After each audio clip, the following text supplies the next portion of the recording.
સુરત શહેરમાં ચોમાસાની શરૂઆત સાથે જ ખાડીપૂરની વિકરાળ સમસ્યા ફરી એકવાર સ્થાનિક રહીશો માટે આફત બનીને ત્રાટકી હતી। જુલાઈ 2024ના એક જ મહિનામાં બે વખત ખાડીપૂરના પાણી ઘરોમાં ઘૂસી જતા પર્વત પાટિયા વિસ્તારના લોકો હવે તંત્ર સામે આરપારની લડાઈ લડી લેવાના મૂડમાં આવી ગયા છે। આક્રોશે ભરાયેલા સ્થાનિકોએ એસએમસી હાય હાયના બુલંદ નારા લગાવી સુરત મહાનગરપાલિકાની નિષ્ક્રિયતા સામે વિરોધ પ્રદર્શિત કર્યો હતો। સ્થાનિક રહીશોએ સાફ શબ્દોમાં ચેતવણી આપી કે જો તંત્ર દ્વારા આ ખાડીપૂરની કાયમી સમસ્યાનું વહેલી તકે નિરાકરણ લાવવામાં નહીં આવે તો તમામ રહીશો ભૂખ હડતાલ અને ઉગ્ર આંદોલન પર ઉતરશે।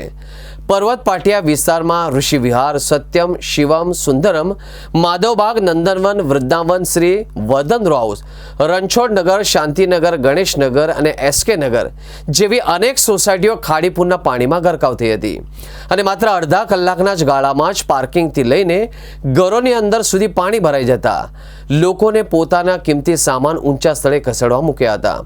ઘરમાં રહેલે કિંમતી સામાન, ઇલેક્ટ્રોનિક વસ્તુઓ અનાજ પલળી જવાથી લાખો રૂપિયાનું નુકસાન વેઠવાનો વારો આવ્યો હતો। એ ઉપરાંત સોસાયટીના પાર્કિંગમાં મૂકેલી મોંઘીદાટ 4 વ્હીલ્સ અને 2 વ્હીલર ગાડીઓ પણ ખાડીના ગંદા પાણીમાં ડૂબી જતા ભારે આર્થિક ફટકો પડ્યો છે।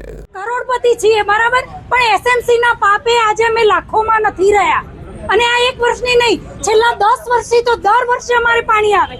ચોમાસું શરૂ થાય એટલે કોઈ સામાજિક પ્રસંગ હોય, કોઈ મરણ પ્રસંગ હોય, ગામ જવાનું હોય, અમે તો બધા ઉત્તર ગુજરાત વાળા મોસ્ટલી કે કાઠિયાવાડ વાળા, પણ ક્યાંય જવાનું હોય તો ઘર છોડીને અમે નીકળી ના શકીએ।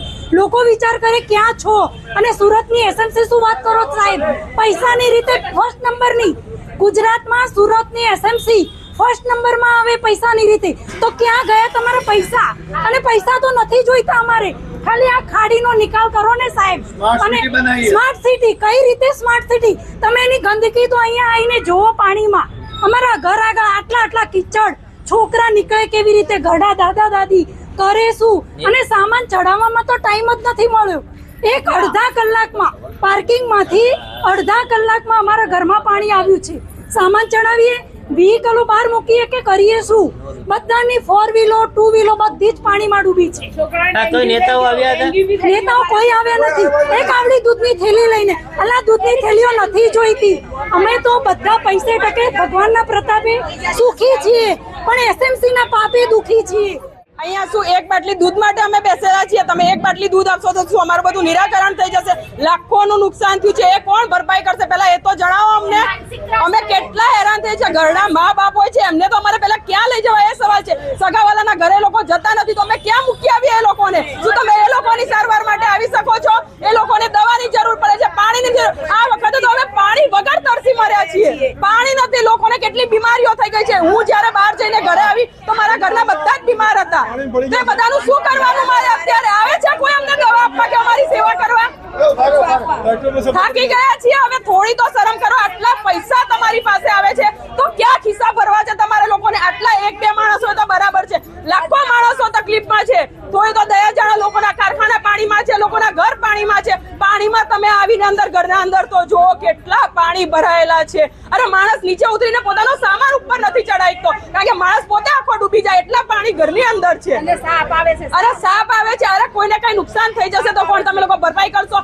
અરે આ અત્યારે એક દાદી બીમાર થઈ ગયા પણ મરી ગયા, 4 જણા રાતે 4 વાગે ખાટલાના પાયા લઈને એ લોકોને બહાર લઈ ગયા। કેવી હાલતમાં ગયા હશે એ લોકોને, કેટલી તકલીફ થઈ હશે? થોડું તો જોવો, કોઈના પર દયા જોવો તમે લોકો, કે 2 માણસનું હોય તો તમે ના જોવો? આટલા બધા લોકોને તમને દુઃખ નથી દેખાતું? સુરત શહેરમાં અમે પર્વત પાટિયા એરિયામાં માધવબાગ વિસ્તારમાં રહીએ છીએ। દિલ્હીનું આંદોલનનું સ્થળ એટલે જંતર મંતર, અને ખાડીપૂરનું આંદોલનનું સ્થળ એટલે માધવબાગ સોસાયટી પર્વત પાટિયા। માધવબાગ સોસાયટી છેલ્લા 25 વર્ષથી પાણીથી હેરાન થઈ રહી છે। તંત્રને અપીલ કરી છે, સરકારને અપીલ કરી છે, રિસ્પોન્સિબિલિટી આવતી નથી। 2024 થી 2027 સુધી સમિતિ રચાઈ છે, 2024 થી સમિતિ જ ચાલુ છે, સમિતિ હજુ કઈ કર્યું નથી। સરકાર એમ કે છે કે અમે પાકિસ્તાનમાં જતું સિંધુનું પાણી અટકાવી દઈએ, તો આ ખાડી તો સુરત જિલ્લાની નાની છે। સુરત જિલ્લાનું આ પાણી તો સિંધુ નદીના બરોબરમાં તો 1% નથી। એટલે સરકારને અપીલ છે કે સિંધુનું પાણી નહીં અટકાવવું, ખાડીનું પાણી અટકાવો, તંત્રને જગાવો। અને તંત્રને જે કાલે આપણા ગુજરાતના મુખ્યમંત્રીએ 1500 કરોડ 500 કરોડ નહીં એમ કીધું કે ભાઈ 1500 કરોડ અમે વાપરી દઈશું, પણ ઉપરથી ગાંધીનગરથી નીકળતા સુરત 400-500 કિલોમીટર અંદાજિત આવતા 1500 કરોડમાંથી વધતું કંઈ નથી. અને ખાડીની સ્થિતિ એની એ જ છે અને દર વર્ષે સમિતિ જ રચાય છે. તો સરકારને એક જ અપીલ છે, તમે દિલ્હીનું જંતર મંતર સ્થળ ના કરો. અમારે તો અહીંયા સરકાર, ગુજરાત સરકારે, અમારું દિલ્હીમાં ગુજરાત સરકાર જ બેઠી છે, મોદી સાહેબ બેઠા ગુજરાત સરકાર. તો અમારે એક જ અપીલ છે કે તમે ખાલી નિવારણ લાવો. અમારે કોઈ જંતર મંતરે નથી કરવું કે કોઈ દંગા પ્રસાદે નથી કરવા, પણ અલર્ટ આપીએ છીએ કે કરશું ખરા, તમે કોઈ નિવારણ નહીં લાવો. 5 વર્ષથી સમિતિ રચાઈ છે, એટલે સિંધુનું પાણી સાહેબ અટકાવો, પણ આ ખાડી પૂરતો અટકાવો.